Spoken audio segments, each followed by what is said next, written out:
इतने दुख क्यों दिए हैं, इतने दुख क्यों दिए हैं, दुनिया बनाने वाले इतने दुख क्यों दिए हैं। तेरे गीत गाते गाते मेरे जीवन में पड़ गए छाले, दुनिया बनाने वाले। मैंने जिसको भी अपनाया, मैंने धोखा उसी से पाया। मैंने जिसको भी अपनाया भगवान, धोखा उसी से पाया।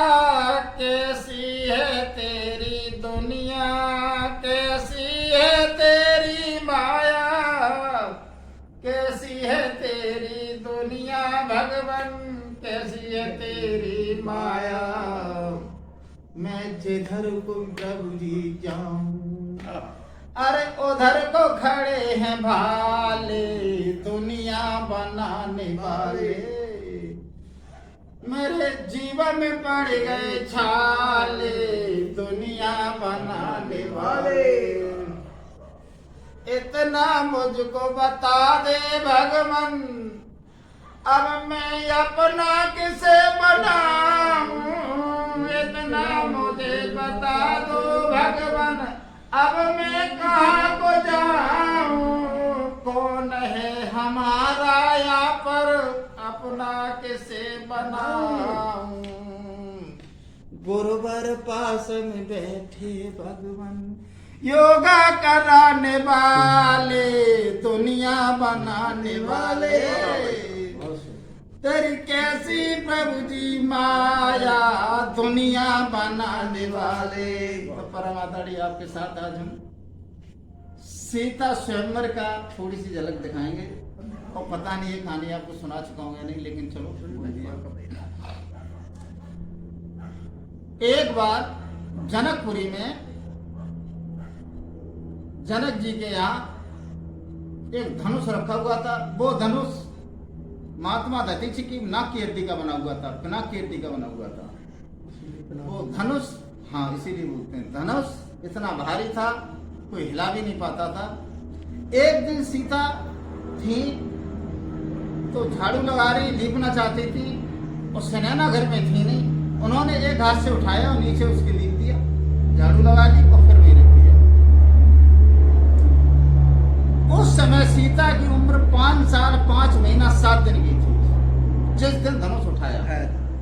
और यह बहुत पुरानी भी नहीं है, वैसे तो 9.5 लाख वर्ष हो गई इस बात को, लेकिन जो तुलसीदास ने रामायण लिखी है इसको 440 साल हुए थे। उन्होंने उसमें प्रमाण मिला। तो जनक नंदिनी धनवा उठाया तो जनक नंदिनी सीता ने बचपन में कौतक दिखलाया। बहुत छोटी थी। श्री जनक नंदिनी सीता ने बचपन में कौतक दिखलाया। वो शंकर जी का महाधनुष एक ही हाथ से उठा लिया। जनक राज ने सुना ये जब सीता ने धनुष उठाओ है, दरबार में तुरंत पहुंच करके फिर ऐसो वचन सुनाओ है। कहने लगे मेरी सीता बेटी ने धनुष को उठा लिया है, और कहने लगे जिस महावीर की महाशक्ति धनवा तोड़े गिराएगी, और उसी के साथ में निर्विवाद जानकी विवाही जाएगी। कोई सूर्य जिसको तोड़ देगा उसको शादी, उसके साथ शादी करेंगे। और उन्होंने जगह जगह पत्र वितरण करने लगे, हर कार्ड में हर उसमें एक ही शब्द लिखने लगे कि मेरी बेटी का शादी उसी के साथ होगी जो इस धनुष को तोड़ देगा। पत्र भेजे गए, चारों ओर भेजे गए। एक बात और बात तो आपकी गूढ़ ज्ञान की बताऊं, ये धनुष की जो पत्र थे हर जगह भेजे गए, लेकिन अयोध्या में नहीं भेजा था। हाँ, दशरथ जी को निमंत्रण नहीं दिया था, केवल विश्वामित्री के बाद गया था। उसके पीछे थोड़ा सा प्रकाश डालो। एक बार एक महात्मा जी तपस्या कर रहे थे और एक पतिव्रता ये स्त्री थी अयोध्या में, वो जा रही थी और किसी कारणवश अंधा आदमी था, उसका पति कंधे पे बैठा लेती। उसने किसी कहा, कोई जाते हुए देख लिया, वैसे कहने लगी, अरे मैंने देखा यो गोरी एक वैश्या चली गई है, इतनी सुंदर है गोरी मेरे नैनन खटक गई है।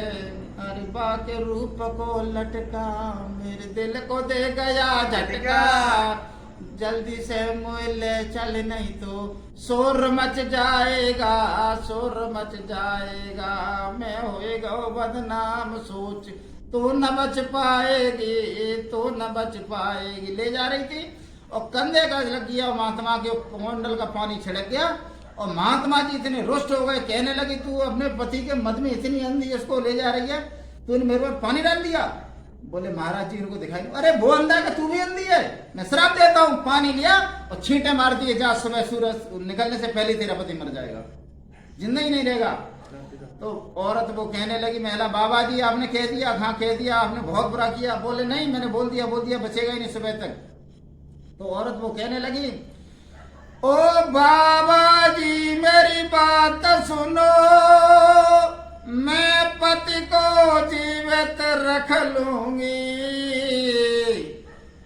और पतिव्रता बल के ऊपर मैं सूरज निकलन नहीं दूंगी। बात सूरज की है ना, मैं निकलने नहीं दूंगी। हाहाकार मच गया। एक दिन, 2 दिन, जब चारों ओर चली बात तो ऋषि के पास पहुंचे। बोले मैंने श्राप दे दिया, लेकिन एक अकल बता देते हैं, कोई पतिव्रता स्त्री कच्चे धागे से कच्चे घड़े में डुबो करके पानी कुएं से खींचे, इसमें छिड़काव कर दे तो सूर्य निकला, ये सही हो जाएगा।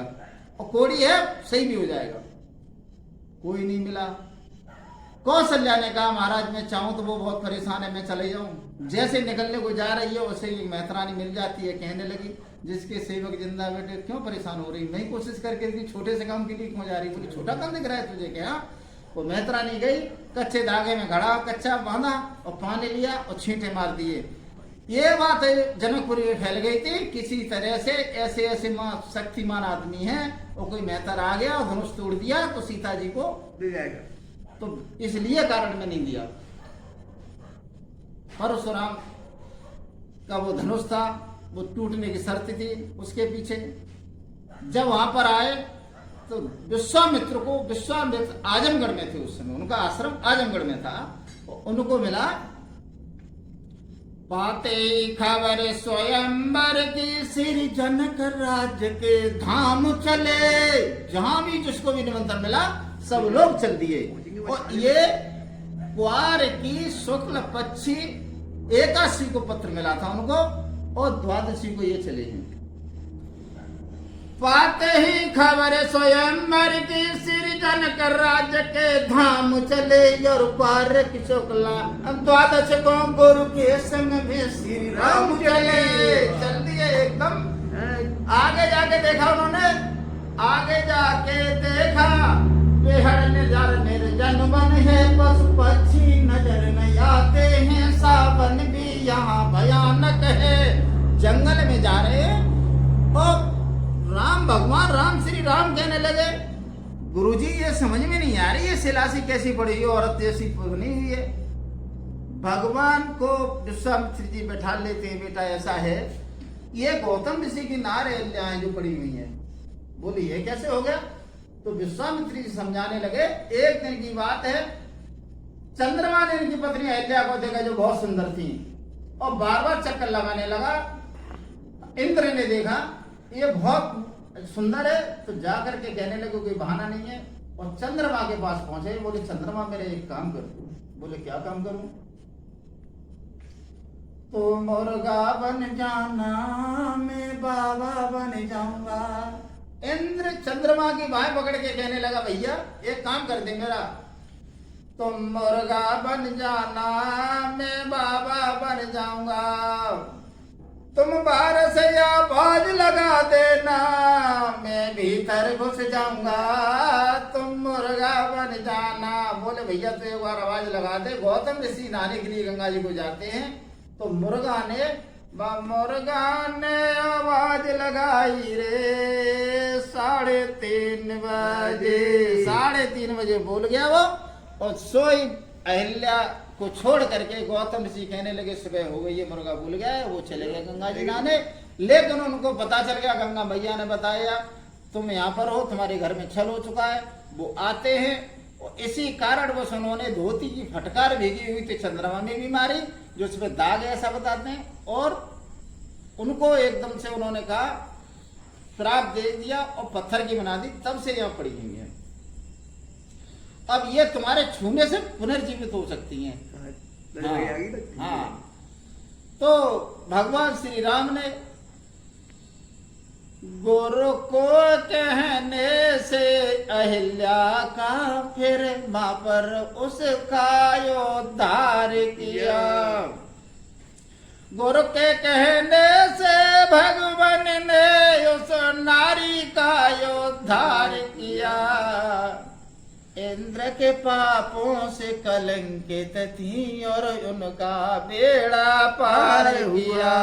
एकदम से वो खड़ी हो गई और पैर छू करके चली, भगवान चल दिए और कहाँ पहुंचे, जनकपुरी में पहुंच गए। उनको टाइम बहुत लगा, अष्टमी को वहां पहुंच पाए। और कहाँ पहुंचे, राजा जनक की एक फूल बगिया थी उसमें पहुंच गए। और बगिया भी क्या था, चौकोर 4 चौपट वाला एक, चौकोर 4 चौपट वाला एक सुंदर बहुत सरोवर है, और उसी सरोवर के समीप श्री गिरजा जी का मंदिर है। और वहां पहुंच गए। भगवान कहने लगे गुरुजी यहीं विश्राम कर ले।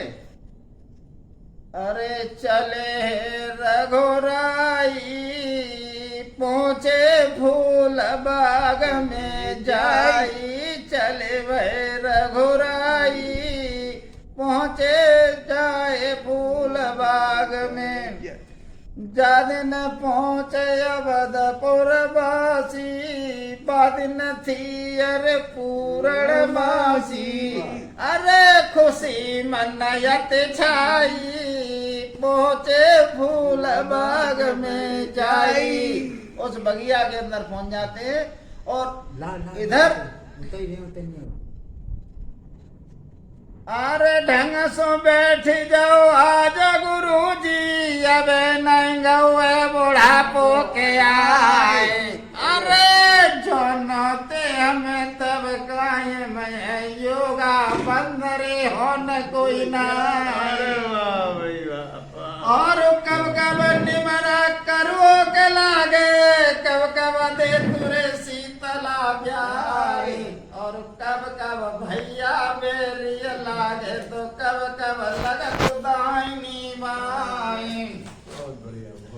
और चाखत निमरा करो के लागे, बैठत दे तुरे शीतला प्यारी, और बाटत भैया मेरी लागे तो रण में लगत दूसरी बाई। तो मेरी धीरे धीरे कथा बर्मा जी आगे बढ़ रही है। आज जनकपुर वासी पहुंच जाते हैं वहां पर, अवधपुर वासी। और बगिया के बीच में जो गिरजा जी का मंदिर था, वहां सीता जी का भी आना होता है। सीता जी पूजा करने आती थी, डेली आती थी वहां पर। तो सहेलियों के संग में वो चली और वहां पर आने के बाद उन्होंने देखा एक सहेली, चतुर सहेली निकल के दौड़ पास में आई। उसने जो राम को देखा वो देखते रह गई, कहने लगी मुझे तो ऐसा लग रहा है जिसको ये बात करती रहती है अयोध्यापुरी वाले, जो श्री राम जैसी शकल सूरत है उस हिसाब से ऐसा लग रहा है। और जा करके सीधी दौड़ती हुई गई। और गुरु जी ने ये कहा था कि राम लक्ष्मण तुम दोनों फूल ले आओ, पूजा का समय हो रहा है। तो फूल बाग में इसलिए आए थे वो लोग वहां पे। जब पहुंचे तो दौड़ी हुई लड़की गई और कहने लगी, सोनोरी सहेली राम बगिया में आए गए, सोनोरी गुइया राम बगिया में आए गए। हमें तो ऐसा लग रहा है भगवान राम ही बगिया में आ गए। उनकी छवि मैं 1-2 दिन नहीं साल में करूं तारीफ नहीं कर सकती, इतने सुंदर हैं वो। और 2 लोग हैं।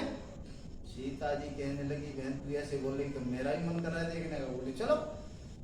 और जाकर के देखती हैं तो सीता जी मतलब दोनों लोग देखते रह गए।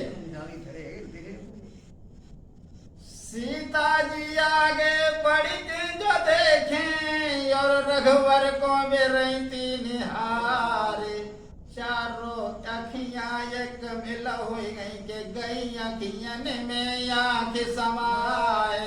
एकदम से देखने लगी। बोले भगवान अरे राम छवि देखी सिया मति भटकी, और सिया रूप देखी राम मति अटकी। देखने लगे दोनों लोग, कहने लगे और राम चकोर भय सिया चकोरी। दोनों लोग देखने में चकोर की बात देखने लगे। बोले ऐसे हैं। और देखने के बाद में भगवान राम ने फूल तोड़े, लेकिन दोनों लोग मन में समझ गए ये सीता ये राम है। दोनों लोग बस सही चलती। और भगवान राम लक्ष्मण के साथ में विश्वामित्र जी के पास आए। कहने लगे गुरुजी फूल ले आए। बोले ठीक है बेटा बैठो। इधर स्वयंवर की तैयारी, इधर जनकराज को पता चलता है भगवान श्री राम मर्यादा पुरुषोत्तम राम आए हुए। वो वहां से चले, भगवान राम आए हुए।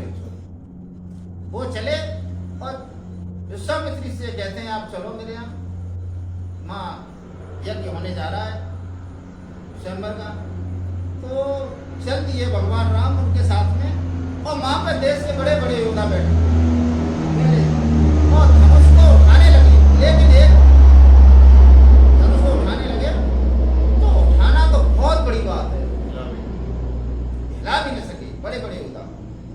वैसे ये भी कहते हैं, तुलसीदास लिखते हैं, भूप सहस्त्रधरी कई बार लगे उठावन टरै नटारा। भूप सहस्त्र 10 एक ही बार, एक सहस्त्र में 1000 होते हैं। 10,000 लोग लग गए तो 20,000 हाथ भी हो गए। कितना बड़ा धनुष, 20,000 हाथ आ जाएंगे। और संज्ञा की बात यहाँ ये भी है कि अगर उठ भी जाता तोड़ भी देते तो सीता जयमाला किसके डालती जब इतने लोग लग गए। लेकिन उस धनुष में ये करामात थी कि जितने लोग हाथ लगाते थे बढ़ता था, उनकी ताकत भी खींच लेता था। उठाना और सरकना तो बहुत बड़ी बात है, कितने भी लग जाओ। और ये गिरजा जी मैया ने उनको वरदान दिया था कि सीता जी तुम जिससे चाहोगी दिल से धनुष उसी से टूटेगा। ये भी था। तो धनुष उठाने लगे, बहुत परेशान हो गए। जनक राज बहुत दुखी, कहने लगे हमें तो बहुत ही गलत किया। लली मेरी कुआरी रही, मैंने बिरथा पे धनुष की ठानी। कुआरी लली रही, बिरथा पे धनुष की ठानी। अरे काऊ भूप पे सर को नाई, बोल जनक अब समझ लिया, पुरखों में तासीर नहीं। हम खुले तौर पर कहते हैं, पृथ्वी पर कोई वीर नहीं। कहने लगे उन पुरखों की तासीर खत्म हो चुकी है। अरे सब लोग अपने अपने घर पे जाओ, यहाँ कोई योद्धा ऐसा नहीं है मेरे धनुष को तोड़ देता।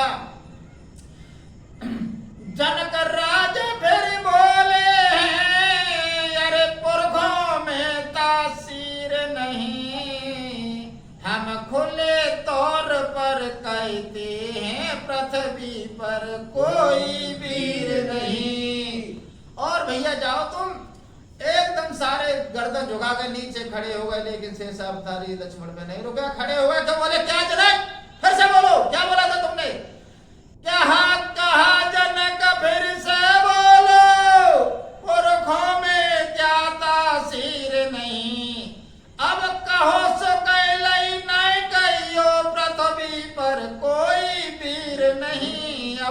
गहली लेकर अब मत कहना। बोले ये धनुष की क्या बात है?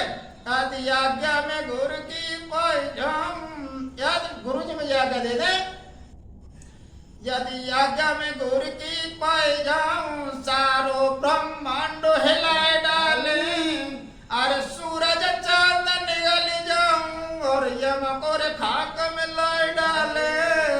तुम बता दो। लेकिन शंका की बात यह है कि लक्ष्मण धनुष तोड़ना चाहते थे और तोड़ भी लेते थे कि शादी करना चाह रहे थे, ऐसी बात नहीं थी। वो शेषावतारी थे, उनमें ऐसी बात शेयर नहीं हुई। विश्वामित्र जी कहने लगे, विश्वामित्र कहने लगे, बैठो तुम खामोश, ये काम तुम्हारा है नहीं, तुम व्यर्थ बढ़ाओ जोश। शांत उठ जाओ। और भगवान श्री राम से कहने लगे, अरे राम तुम उठो और इनकी शंका का समाधान करो। और एकदम से भगवान श्री राम आगे बढ़े हैं और सब लोग देखने लगे। चिड़िया उठा चली पहाड़ उठाने। ये जरा सा बालक के उस समय भगवान श्री राम की उम्र थी 14 साल 6 महीना 5 दिन की, इतना अंतर था दोनों में। सोई उन्होंने हाथ लगाया, कब उठा धनुष ये पता चला नहीं, कब झुका धनुष ये पता चला नहीं, आवाज एक आई कानों में, जरा सी पता ही नहीं कब छुआ कब टूटा, कब छुआ धनुष ये पता नहीं, आवाज एक आई कानों में, हुई के तो एक ठंडा गिर गई है, घुस गई थी घोर दोनों भवनों में। एकदम घुंघाड़ी सी आवाज उठी और जैसे भगवान श्री राम ने धनुष को तोड़ा और सीता जी आगे बढ़ी और माला डालने के लिए बोले, सब लोग देखते रह गए। जब सीता जी मुस्कुरा गई, जब माला डाली तो थोड़ा सा ऊंचाई का अंतर था, वो नहीं डाल पा रहे थे। तो लक्ष्मण जी ने कहा भैया खड़े रहना ऐसे ही, लेकिन सब लोग कहने लगे, लक्ष्मण जब तुमने रोक दिया, ये खड़े हैं माला नहीं डल पा रहे, तुम कुछ भी करो। तो बोले हम डलवा भी देंगे। तो लक्ष्मण जी ने पैर छूने को भगवान की तरफ चले, जो आशीर्वाद दिया उनको झुकने के लिए, और भगवान के पैर लक्ष्मण ने बैठ के छुए थे, जो झुके से उन्होंने माला डाल दी, उन्होंने डाल दी माला। अब दोनों लोग चले। रंग भूमि जब सिया बगुधारी, रूप देखी मोहे नर नारी। ये शंका की बात है। और ये सर तुलसीदास क्या लिखते हैं, मोहे नारी नारी के रूपा पल्लगा रजहि रीति अनूपा। ये बात है। भगवान शंका की बात यह है, वैसे रामायण में जगह जगह शंका है, हर चौपाई पे शंका है, हर जगह शंकाएं हैं, लेकिन ये प्रमाण ये भी मिलता है। भगवान श्री राम का नाम था बगुधारी। जब ते लात प्रभु ने मारी, तब कहे तेरे बे बगुधारी। उन्होंने बगुधारी श्री राम का नाम था। नारी को देख करके वो नारी को ये थे बगुधारी। साथ में थे इधर जब स्वयंवर हो गया तो भगवान राम के उपस्थिति में जनक ने अयोध्या तब पत्र भेजा है। दशरथ जी बारात लेके गए, जो 7 दिन में बारात पहुंची थी। वहां पर बारात पहुंचती है तो राम की शादी सीता जी के साथ, लक्ष्मण की शादी उर्मिला के साथ, और भरत की शादी मांडवी के साथ, और शत्रुघ्न की शादी श्रुतकीर्ति के साथ। चारों भाइयों की शादी होती है उनमें से। और बारात जब बारात रुकी भी 39 दिन है वहां पर, 39 दिन बारात रुकी थी वहां पे। इधर जौनार होने लगी, कहने लगी, बातें करने लगी, तो नारी कहने लगी, गाली गाने लगी, गाली भी देने लगी, लेकिन आज जैसी नहीं थी गाली।